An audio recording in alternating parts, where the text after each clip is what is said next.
ಒಂದು mixie jar ತಗೊಂಡ್ರಕ್ಕೋ, ಅದಕ್ಕೆ 1.5 ಇಂದ 2 ಇಂಚ್ ಶುಂಠಿ ಹಾಕಿದ್ರು, ದೊಡ್ಡಗೆ ಹೆಚ್ಚಿರೋ ಒಂದು ಚಿಕ್ಕ ಈರುಳ್ಳಿ ಹಾಕಿದ್ರು, ಅತಿ ಹೆಸಳು ಬೆಳ್ಳುಳ್ಳಿ, 5 ರಿಂದ 6 ಅಥವಾ ಖಾರಕ್ಕೆ ಎಷ್ಟು ಬೇಕೋ ಅಷ್ಟು ಹಸಿಮೆಣಸಿನ್ಕಾಯಿ ಹಾಕೊಂಡು ಅರ್ಧ ಚಮಚ ಕಲ್ಲುಪ್ಪು ಹಾಕಿ ಸ್ವಲ್ಪ ನೀರು ಬೆರೆಸಿ ತರ್ತರಿಯಾಗಿ ಮಿಕ್ಸಿನಲ್ಲಿ ಜುರ್ರ್ ಅನ್ಸ್ಕೊಂಡು ಅದನ್ನ ಸೈಡ್ಗೆ ಇಟ್ಕೊಂಡ್ಬಿಟ್ರಕ್ಕು.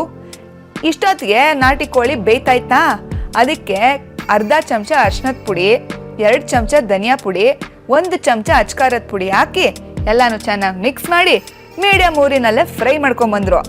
ಆಮೇಲೆ ರುಬ್ಬಿಟ್ಕೊಂಡಿದ್ರಲ್ಲ ಮಸಾಲೆ, ಅದನ್ನ ಹಾಕಿ ಅರ್ಧ ಲೋಟ ನೀರು ಬೆರೆಸಿದ್ರು.